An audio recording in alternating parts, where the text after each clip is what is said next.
کسی نے کہا حضور کے بعد بھی نبی آ جائے تو ختم نبوت میں فرق نہیں پڑتا۔ لوگوں نے اس طرح کے جملے کہنے شروع کر دیا۔ ایک ہندو مسلم اتحاد کا نعرہ، ایک مسلمانوں کا ہندوؤں کے ساتھ گٹھ جوڑ لیڈروں کی وجہ سے بے شمار برائیاں ہندوستان میں پھیلنے لگیں۔ حالات بڑے دیگرگوں تھے، لوگ پریشان تھے۔ یکا یک بریلی کی دھرتی سے ایک شخص بولا، بریلی کی دھرتی سے ایک شخص بولا جنہوں نے علم تھاما، جنہوں نے سب سے پہلے تو ان لوگوں کو کہا جو ہندو مسلم اتحاد کا نعرہ لگاتے تھے، فرمایا نا، مسلمان رسول اللہ والے ہیں، یہ رسم اپنائیں گے تو وہ والی جو ان کے نبی نے انہیں حکم دیا ہے۔ ہر اس رسم سے منع کر دیا، یہاں تک کہ فاضل بریلوی علیہ رحمہ کا یہ فتویٰ موجود ہے ان کی کتابوں میں۔ کسی نے کہا حضور ہم ہندوؤں کے طریقے پہ نہیں چلتے، ہم ان کی کوئی شے نہیں اپنائیں گے، صرف یہ بتا دیں کہ ان کی مجلس میں، محفل میں، ان کے میلے میں جانا جائز ہے۔ آپ نے فرمایا تم رسول پاک کا کلمہ پڑھنے والے ہو، تمہیں وہاں قدم رکھنے کی بھی اجازت نہیں۔ عشق رسول کی علامت بن گئے فاضل بریلوی۔ 1876 میں پیدا ہوئے، 1921 میں وصال فرمایا۔ 4 سال کی عمر تھی جب استاد کے پاس لے گئے، استاد کے پاس، اور استاد نے سبق شروع کرایا۔ 6 سال کی عمر تھی جب فاضل بریلوی نے پہلی دفعہ ممبر پہ بیٹھ کے نبی پاک کا میلاد پاک بیان فرمایا۔ 13 سال میں اعلیٰ حضرت نے سارے علوم پڑھ لیے تھے، اور روایتوں میں اختلاف ہے، لیکن آپ کی عمر پوری 20 سال نہیں تھی، پوری 20 نہیں ہوئی تھی جب اعلیٰ حضرت فاضل بریلوی رحمۃ اللہ تعالی علیہ کے پاس ایک درویش آئے تو کہنے لگے آپ کا حصہ ہے، ظاہری علم تو حاصل ہو گیا پر باطن کے نور کی بھی بڑی ضرورت ہے۔ آپ کو اور آپ کے والد گرامی کو مارہرہ شریف لے گئے، وہاں ایک سید بزرگ تھے، سید آل رسول مارہ روی، 21 سال مجاہدے کراتے تھے، پھر کسی کو خلافت دیتے تھے۔ فاضل بریلوی کی عمر پوری 20 سال نہیں تھی۔ جن میں کچھ ہوتا ہے ان میں شروع سے بڑا کچھ ہوتا ہے، جن میں کچھ ہے ہوتی ہے نا ان میں اس کا بچپن بھی بتاتا ہے کہ اس کا جوبن کس طرح کا ہوگا، اس کی جوانی کا نور بتاتا ہے کہ اگر سیاہ بالوں میں اس کا چہرہ اتنا چمکتا ہے تو سفید ہوں گے تو کتنا نور برسے گا۔ جوبن بتاتے ہیں، جوبن کیفیات بتاتی ہے۔ تو اعلیٰ حضرت ابھی پورے 20 سال کے نہیں ہوئے تھے، پیر صاحب کی خدمت میں حاضر ہوئے۔ پیر صاحب نے مرید کیا، کہا حضور غلامی میں قبول کر لے۔ جس وقت مرید کیا نا، ساتھ ہی خلافت دے دی، پہلے دے دی، چلو خلافت۔ 20 سال سے کم عمر جس آدمی کو آپ اندازہ کریں پورے بال نہیں آتے، خلافت دے دی۔ تو جو دائیں بائیں لوگ رہتے تھے کہنے لگے حضور ہمیں 13 سال ہو گئے، 22 سال ہو گئے، ہمارا بھی کچھ سوچے۔ ان کو آتے ہی آپ کا تو یہ طریقہ ہی نہیں، یہاں تو لوگ بڑی مشقت کے بعد۔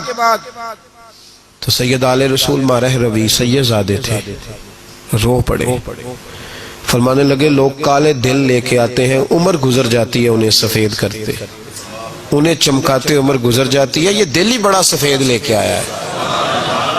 میں نے تو ایک نسبت دی ہے، ایک گرہ لگائی ہے، بس تھوڑی سی نا اس کو نسبت کی ضرورت تھی، وہ نسبت دی ہے۔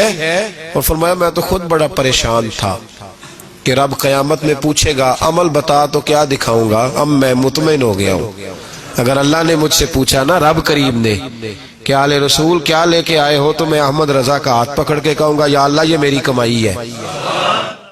ابن ماجہ میں نبی پاک صلی اللہ علیہ وسلم کا فرمان ہے، حضور علیہ السلام نے فرمایا ہے کہ ہر صدی کے سرے پر، ہر صدی کے آخر پر اللہ تعالیٰ میری امت میں ایک ایسا شخص پیدا فرمائے گا جو میرے دین کو نئے سرے سے تازہ کر دے گا۔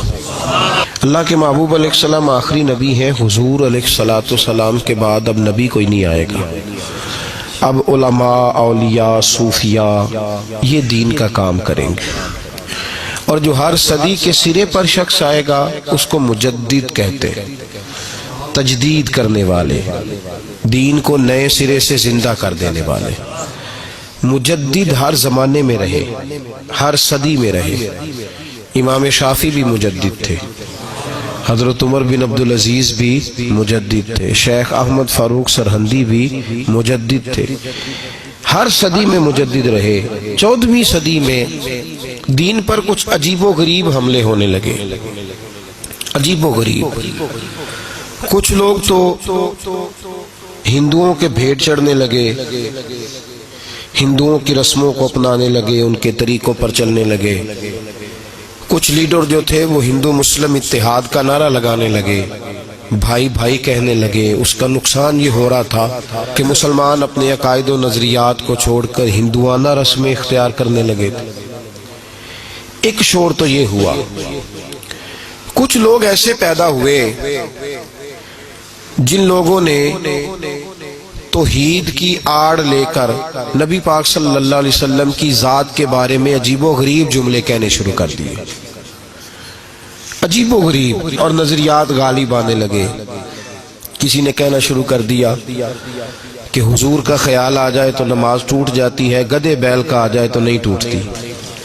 کسی نے کہا لاٹھی تو فائدہ دیتی ہے، محمد اور علی تو اتنا فائدہ بھی نہیں دیتے صلی اللہ علیہ وسلم۔ کسی نے یہ کہنا شروع کر دیا یہ قابل توجہ باتیں ہیں، ان پر غور کریں، یہ کوئی معمولی بات تھوڑی ہے کہ اتنا بڑا جملہ کوئی کہہ جائے۔ ایک شخص نے یہاں تک لکھ دیا کہ جیسا علم حضور کو ایسا تو جانوروں پاگلوں سب کو حاصل ہے۔ اس حد تک لوگ چلے گئے، اس حد تک۔ اور میں بڑی معذرت کے ساتھ، میری درد مندانہ اپیل ہے، میری گزارش ہے ان لوگوں سے جو بعض اوقات وکالت کرتے ہیں ایسے جملوں کی، نہیں یہ مطلب ہے یا نہیں یہ مطلب ہے، تو بھائی اللہ نے قرآن پاک میں تو کہا یا ایھا الذین آمنوا لا تقولوا رائنا وقولوا انظرنا، کہا ہے میرے محبوب کے غلاموں، اے ایمان والو، جس لفظ کی وجہ سے میرے نبی کی بے ادبی کا شائبہ پیدا ہو سکتا ہے، شک ہو سکتا ہے کہ اس لفظ کی وجہ سے بے ادبی ہو، تم وہ لفظ بولنا ہی چھوڑ دو۔ اتنی تعظیم سکھائی اللہ تعالیٰ نے، لوگوں نے اس طرح کے جملے کہنا شروع کر دی۔ اب بڑا مشکل ہوتا ہے میدان میں نکل کے کسی کو لتاڑنا، اس کو روکنا، بڑا مشکل ہوتا ہے۔